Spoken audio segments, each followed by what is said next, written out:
You is dormant because you got a spirit of intimidation. Now you can understand that, can't you, guys and girls? Come on. Say, everybody say that with me. Intimidation. Intimidation is a spirit. It's not a weakness of mind, it is a spirit. And it will literally cause the gift of God in your life to go dormant. It will cause it to become inactive.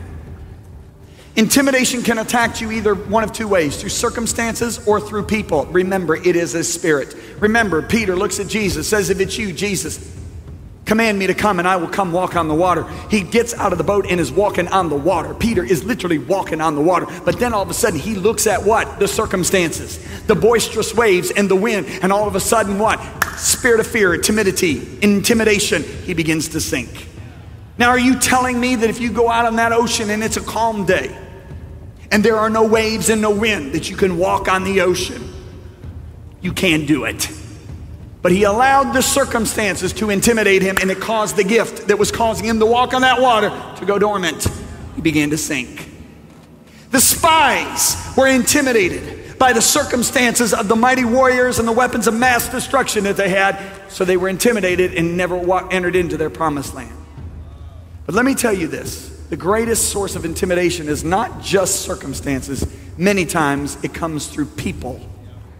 These are the symptoms of a person who is fighting an intimidating spirit. Confusion, depression, hopelessness, loss of vision. Now the sad thing is, most people try to deal with the symptoms. The confusion, the depression, the hopelessness. Pastor, could you help me? I'm fighting depression. Pastor, I just really having trouble, just getting the energy to do anything. I just really don't like, my life and this and that. They deal with the symptoms, not the root. Now let me make this clear. You can pick all the fruit off of a tree. The fruit of hopelessness, confusion, depression. But if you don't sever the root, the fruit's gonna grow back.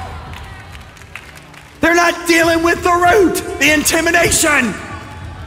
Maybe you're battling some pretty intense things, and really the focus of the battle is that root of intimidation, because he wants to squelch that before you begin to flourish and impact. Because what he fears is you reproducing.